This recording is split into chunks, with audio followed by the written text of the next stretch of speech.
اللي غلطوا معايا ما غير رجعوا فين كانوا، حاج كامل اللي معايا بحال ما كنديرش الفرق، ما كيبقاوش فيا. واسال بالبالة كالعاده بلا ما نوصيكم ديروا لنا لايك كومونتير نبداو. البطل ديال الفيلم ديال هذا النهار مراته غادي تموت على يد واحد القاتل متسلسل، ومن تما هو خايف بزاف لدرجه انه غادي يحط بنته في واحد الدار امنها كامله باش يحافظ عليها، ولكن اللي ما كانش عارف هو ان هذا القاتل المتسلسل غادي يقدر يدخل للدار ديال بنته، ولكن في الاخير غادي تكون مفاجاه. كتبدا القصه ديالنا مع واحد البنت جالسه في الدار غير بوحدها، وكانت كتهضر مع صحابها في التليفون وكتعرض عليهم لواحد الحفله. من بعد غادي تفتح البيسي وغادي تلقى واحد الشخص مجهول كيصيفط ليها ميساجات في الانترنت، وغادي يبقى تيقول ليها بلي هو كيعرفها وكيحاول يهضر معاها، ولكن هي كاع ما تمت بالموضوع وصحاب ليها بلي غير شي واحد كيتفلى وصافي، ما داتهاش في الموضوع وطفات البيسي. ولكن من بعد غادي تفاجئ بلي جاب النمره ديال التليفون ديالها واتصل بها. البنت بدات كتخاف وما بقاتش عارفه منين جاب النمره ديالها، ولكن من بعد غادي تقطع عليه التليفون وكانت كتظن بلي غير الصديق ديالها كيحاول يضحك معاها، ولكن ملي صونا صديقها وبقات كتغوت عليه غادي تكتشف بلي هو ما صوناش عليها وبلي ما عرفهاش علاش كتهضر. انا البنت غادي تبدا كتحس بالخوف وغادي تزيد تخاف ملي غادي يولي يتصل بهذاك الشخص مره اخرى. هداتو وقالت له الا وليتي اتصلتي بيا مره اخرى غادي نتصل بالشرطه، ولكن هو بقى كيضحك عليها وقال لها بلي ما عندك ما تقولي للبوليس اصلا. لقاتو غادي تقطع التليفون. انا داك الشخص غادي يتعصب بزاف ولا صون عليها وقال لها الا وليتي قطعتي مره اخرى غادي نشنقك بداك الحوايج اللي لابسه. انا البنت غادي تخاف حيت اكتشفات بلي هو شايف اللباس اللي لابسه. نزلات وفتحات باب الدار وبقات كتغوت باش تخوفو ويهرب بحالو، ولكن غادي يصيفط ليها من بعد واحد الميساج وغادي ياكد ليها بلي راه دخل الدار من بعد ما فتحات الباب.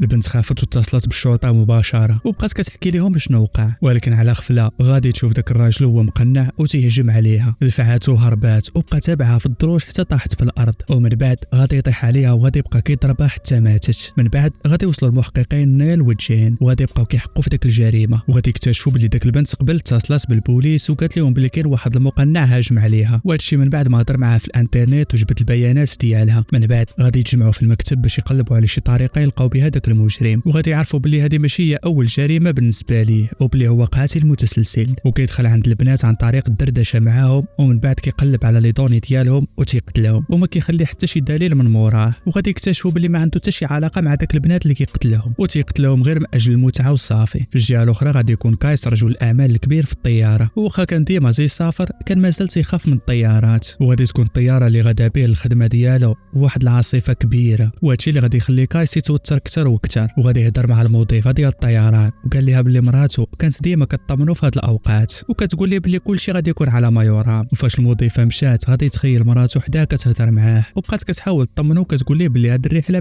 بحال كاع الرحلات اللي مشى منهم. شويه غادي تختفى مراته وغادي نفهموا بلي هادي 3 سنين من اللي ماتت. من بعد كلشي غادي يستعد باش يهبطوا في المطار اللي منه غادي يركب كايس طياره واحده اخرى باش ترجعوا للدار. وغير نزل كايس غادي يصيفط ميساج لبنته باش يطمن عليها وقال لها بلي راه نزل في المطار وشويه وغادي يركب في الطياره الثانيه باش يرجع لعندها. ولكن غادي يدوز الوقت وغادي يلاحظ كايس بلي الطياره معطله. شويه غادي يمشي عند الموظفه وقالت له بسبب سوء الاحوال الجويه الطياره غادي تزيد تعطل ويقدر تجي حتى لغد الليل. انا كايس غادي يتعصب بزاف حيت كان تيخاف على بنته وباغي يمشي باش يطمئن عليها. ابا ملتو غادي تكون سميتها اليكس وغادي تكون واقفه كتريني في الصاك كما كان مربيها. وغادي نفهموا بلي الام ديال اليكس هي داك المراه اللي ماتت النوبه الاولى في الفيلم، وحيتاش كايس ما كانش معلمها الدفاع على النفس بقى فيه الحال بزاف، ومن داك الوقيته هو كيتريني بنته باش تولي قادره تدافع على راسها. ولكن اليكس كانت عارفه بلي هو غير مقلق على الموت ديال الام ديالها وكيحس بالذنب، داكشي علاش كيخليها تريني باش يكفر على الذنب ديالو. ولكن كايس غادي يهضر معاها وقال لها بلي هو خايف عليها وما عمره ما غادي يسمح لراسو الا وقعت ليها شي حاجه. من بعد اليكس ما سالات لونطريما وهزات التليفون واتصلت بالاب ديالها وعرفات منه بلي الطياره ديالو غادي تعطل شويه. اليكس كانت عندها واحد الحفله مع اصحابها ولكن ما كانتش قادره تمشي لعندهم، وهذا الشيء حيت كانت تحت الحراسه ديال الشرطه وما تقدرش تخرج من الدار. وغادي نعرفوا بلي واحد النهار دابزت مع صاحبتها حيت سبات ليها الام ديالها وما عارفاش بلي هي ميته، واليكس داتها وبقات كضربها حتى جاو البوليس ومنعوا عليها باش ما تخرجش من الدار. ولكن كان هذا النهار هو اخر نهار في العقوبه، ولا غد لي غادي تحيد داك الصور وغادي تخرج. داكشي علاش غادي تاكد لكايس بلي كلشي غادي يكون بخير، وقطعت عليه حيت صاحبتها غادي تجي للدار وغادي يلاحظ كايس بلي الدار كامله مامنه وفيها بزاف الكاميرات، وغادي يكون كايس مراقبها من التليفون وكيتاكد باللي بنته بخير وما خاصها حتى شي حاجه. شويه كايس غادي يولي يتصل ببنته وقال لها بلي الطياره دابا غادي تجي ومساله ديال الوقت وغادي يوصل لعندهم. اما في البوليس غادي يكونوا مازال شادين القضيه باش يوصلوا لعند القاتل المتسلسل، وغادي ينجحوا وغادي يعرفوا النوع ديال الطوموبيل اللي كيمشي بها، وغادي يكون هذا هو اول دليل عندهم. انا المحقق غادي يطلب منهم باش يجيبوا الضحيه الوحيده اللي قدرت تهرب من داك القاتل المتسلسل. اما اليكس في الدار غادي تحس بشي حركه غريبه، وفاش نزلت باش تشوف شنو واقع غادي تلقى واحد موراها وغادي تضربه، ولكن غادي يطلع غير صديقها كريس. والاب ديالها فاش شافو كيتسنى في الباب قال ليه باش يدخل باش يونسها، وغادي نعرفوا باللي اليكس الا خرجات من الدار داك السوار اللي في رجليها غادي يبقى كيسني، وغادي تلقى البوليس كاملين واقفين حداها. ولكن هادشي ما كانش عنده اهميه حيت لغد ليه كانت غادي تحيد داك السوار وغادي تتحرك بكل حريه، وغادي يليفريو بيتزا وغير غادي يوصل ليفرون غادي يمشي اليكس باش يجيبها. اما كايس غادي يكون ركب الطياره وغادي يتصل ببنته مره اخرى، وغادي يطلب من كريس باش يمشي للدار حيت مشى الحال، وغادي يضطر كريس باش يسمع الهضره حيت عارف باللي كايس يقدر يضربه. اليكس حاولت باش تنعس شويه، ولكن شويه غادي يسمع واحد الصوت وغادي تنوض، واتصلت بكريس وقالت له باللي الشكل ديال هاد الليله غريب بزاف، وهو قال لها بلي صاحبتها علاه نسالي الحفله وجيت تونسها، وغادي يطمن عليها كريس شويه وغادي ينعس. فهاد الوقيته كايس غادي يجي واحد الميساج في التليفون، وفاش غادي يفتح الميساج غادي يتصدم اللي غادي يلقى واحد الشخص غريب باغي يدخل للدار ديال بنته. غادي يتصدم وبالزربه غادي يتصل ببنته باش يطمنها، ولكن اليكس غادي تكون ناعسه والتليفون بعيد عليها. انا كايس غادي يخلي لها ميساج باش يقول لها بلي كاين واحد الشخص غريب في الدار وبلي هو غادي يتصل بالبوليس باش يجيو، ولكن المصيبه هي التليفون ديالو غادي يدير باتري فابل. انا كايس غادي يتعصب وغادي ينوض وغادي يطلب من الركاب باش يعطيوه اما ساجور او لا تليفون. فهاد الوقيته اليكس غادي تفيق وغادي تمشي باش تقلب على التليفون ديالها، وفاش لقاتو غادي تسمع الميساج اللي صيفط ليها الاب ديالها، ولكن غادي يبان بلي هي كاع ما متوتره، وغادي تتصل بكريس وقالت ليه بلي الاب ديالها شافو وهو داخل من الباب اللوراني. وغادي نعرفوا بلي ملي كايس طلب من كريس باش يمشي للدار، كريس غادي يرجع من الباب اللوراني ديال الدار باش يدوز اطول فتره ممكنه مع بنته. انا اليكس غادي تقول لكريس بلي غادي تقول الحقيقه للاب ديالها باش ما يبقاش خايف عليها. اما كايس غادي يكون قالب الطياره كامله حتى غادي يجي المضيفه وغادي تعطيه سارجور. انا كايس غادي ترجع به الذكريات قبل من هذه الرحله بشهر، وغادي تفكر ملي كان تيدرب بنته على فنون القتال والدفاع عن النفس، وغادي يبقى كيقول لها الجمله ديالو الشهيره وهي الجريمه كتجي بلا ما تحضرك، داكشي علاش كيخصها تكون مستعده في اي وقت. وغادي يفيق كايس من داك الذكريات ملي غادي يعرف بلي بنته في امان وبلي هذاك غير صديقها كريس هو اللي دخل من الباب اللوراني. انا كايس غادي يتهدن شويه وغادي يطمن المضيفه ديال الطيران، وغادي يبان بلي هي متعاطفه معاه وغادي تقول له بلي انت اب مثالي. انا كايس غادي يقول لها بلي مراته ماتت هذه 3 سنين واللي قتلها هو داك القاتل المتسلسل. انا المضيفه غادي تتعاطف معاه اكثر وغادي تحاول تعرف عليه، وقالت له بلي سميتها بيفرلي. اما صاحبه اليكس غادي تكون في الدار وغادي تهضر مع القاتل المتسلسل في التليفون، وهذا الشيء من بعد ما تعرفوا على طريق الانترنت، وقالت له بلي هي كاع ما كتعرفوا في وجهه وما بغاش يتلاقاها، داكشي علاش كانت خايفه بسبب داك الموضوع اللي كيوقع للبنات. ولكن القاتل غادي يصدمها وغادي يصيفط لها التصاور ديالها وهي كتمشى في الدار، وغادي تصدم البنت وغادي تخاف ملي قال لها بلي هو اصلا معاها دابا في الدار. وفاش حاولت باش تهرب غادي تفاجئ ملي غادي يخرج قبالتها وهو لابس الماسك. حاولت باش تدافع على راسها وتضربه، ولكن هو كان قوي عليها وغادي يطيحها في الارض وغادي ينزل عليها بالكروشي حتى قتلها حتى هي. من بعد غادي ياخذ الجثه ديالها وغادي يرميها في لابيسين. من بعد غادي يدخل وغادي يبقى كيهضر مع اليكس وغادي يبقى كيقول لها شي معلومات عليها، وغادي يسحب ليها بلي هو غير كريس كيضحك معاه، داكشي علاش غادي تولي تتصل به. ولكن غادي تكتشف بلي كريس ديجا كان ناعس وبجوج بهم غادي يبقاو مقلقين. ولكن اليكس غادي تطمنه وغادي تقول ليه بلي غير شي واحد يمكن تيقرا معاه في المدرسه بغى يضحك معاها. ومن بعد ما قطعها القاتل المتسلسل غادي يولي يتصل بها وغادي يبقى كيخوفها لدرجه انها سدات كاع البيبان ديال الدار ومشات بالزربه كتقلب على البندقيه ديال الاب ديالها، ولكن لسوء الحظ كاع ما لقاتها. اما في قسم الشرطه غادي يجيبوا الضحيه الوحيده اللي هربات من القاتل المتسلسل، وغادي نعرفوا بلي دار معاها نفس الخطه اللي كيدير مع البنات. تعرف عليها في الانترنت ومن بعد جاب الرقم ديالها والعنوان ديال الدار وهجم عليها باش يقتلها. حاول يقتلها وملي غيبات كيسحاب له بلي ماتت. بهاد الوقيته البنت غادي تفيق وضرباتو الراس وهربات، ولكن للاسف هاد الهضره كامله ما غادي تنفع البوليس حتى شي حاجه حيت ما عندها حتى شي دليل ملموس باش يعرفوا الهويه ديال القاتل، بالخصوص ملي اكدت لهم باللي كان مقنع وداير ليكات وما خلى حتى شي بصمه في الدار. اما كايس هو في الطياره غادي يلاحظ باللي بيفرلي جايه باش تهضر معاه وغادي يبان باللي بدا كيعجبها، داكشي علاش تشجعات وعرضت عليه باش يشربوا شي حاجه مجموعين. ولكن كايس غادي يعتذر ليها وقال لها بلي مازال ما مستعدش يدخل في شي علاقه وبلي هو مازال ما نساش مراته اللي ماتت. بيفرلي ما بغاش تبعد عليه وعطاتو النمره ديال التليفون ديالها وقالت له الا بدلتي رايك صوني عليا. اما اليكس غادي يصيفط التصويره ديالها لاب ديالها باش يطمن عليها، ولكن كايس غادي يتصدم اللي غادي يشوف المقنع اللي موراها. بالزربه غادي يمشي عند بيفرلي وطلب منها باش تتصل بالبوليس. دوزات لابيل وعطاتهم العنوان بالتفصيل. فهاد الوقيته القاتل كان غادي وكيتبع اليكس في الدار الدار وغادي يصدمها وغادي ينعاد ليها واحد الحاجه في البيت ديالها. انا اليكس غادي تخاف وغادي تصدم حيت داك الغرفه فين جالسه ما فيهاش الكاميرات، وهذا الشيء كيعني بلي هو معاها في البيت. غادي تدخل البلاكار واتصلت بالاب ديالها وقالت له داكشي اللي واقع. كايس اكد ليها بلي شاف التصويره وبلي راه اتصل بالبوليس وما بقى والو يجيو، وفسولاتو على البندقيه ديالو وقال ليها بلي لا حاش حال هادي وغادي يطلب منها باش تخبى وتهدن حتى يجيو البوليس للدار. ولكن لسوء الحظ غادي يجي غير بوليسي واحد باش يشوف شنو واقع. وفاش قرب من الكاميرا غادي تهضر مع اليكس وقالت له بلي كاين واحد القاتل متسلسل معاه في الدار، وهو كيهضر معاها غادي يبان القاتل من موراه وغادي يقتلو. اليكس تصدمات ملي شافت داك المنظر واتصلت بالاب ديالها وقالت ليه شنو وقع. انا كايس غادي يطلب منها باش تهرب من الدار وداك السوار اللي في رجليها غادي يسني وغادي يجيو البوليس لعندها. ولكن لسوء الحظ التليفون غادي يطفى وغادي يتعصب بزاف وغادي يكون خايف للمصير ديال بنته يكون بحال المصير ديال مراته. انا المحقق نين غادي توصلوا الخبر بلي واحد البوليسي مشى باش يطلع على الدار ديال كريس، وهذا الشيء حتى شاكين بلي شي واحد معاها في الدار وغير سمع سميتها غادي يتفكرها ملي اتصل بها هي والاب ديالها. ولكن كايس كان مسافر داكشي علاش جات غير بوحدها، وتما غادي يقول لها اخر الاخبار اللي وصل ليها على القاتل ديال الام ديالها. داكشي علاش نيل غادي يتحرك بالزربه للدار ديال اليكس. فهاد الوقيته كايس غادي يشعل التليفون وغادي يصوني على بنته وغادي يطلب منها باش تهبط بالزربه للكراج. ولكن تما غادي تلقى القاتل وغادي يهجم عليها، وحيتاش كانت كتريني دخلت معاه في واحد القتال وبقات كتشير عليه وغادي تسمح فيه وغادي تحاول تهرب من الدار. ولكن القاتل غادي يتبعها كيجري وغادي يهددها باش تدخل الدار مره اخرى. فهاد الوقيته اليكس غادي يشوف الجثه ديال الشرطي اللي قتلو وغادي تاخذ ليه الفردي وبدون تردد غادي تضربو بالقرطاس وغادي تقتلو، واخيرا غادي تقتلو وغادي تهني الناس كاملين من الشر ديالو. في نفس الوقت غادي يوصل نيل باش يعتقها، وحتى كايس غادي يكون وصل من المطار وكلهم تجمعوا عليها وغادي يفرح ملي غادي يلقى بنته بخير وقتلات داك المجرم. وغادي نعرفوا باللي من قبل نيل قدر يوصل للتصويره الحقيقيه ديال القاتل، وهادشي من بعد ما جمع لا دي ان ديالو من الضفران ديال الام ديال اليكس. داكشي علاش اليكس دارت ليه واحد الخطه وملي تواصل معاها في الانترنت هي اللي عرضات عليه باش يجي للدار، وهادشي باش يهجم عليها. وغادي نكتشفوا باللي قبل ما تقتلو قالت له حيد القناع باش تاكد باللي هو القاتل، ومن بعد قتلاته وانتقمت للام ديالها. وبطبيعه الحال هادشي غادي تحسب دفاع على النفس واليكس ما غادي تدوز سنهار في الحبس. كانت هذه نهايه القصه. كان معكم خوكم سيمبليكس.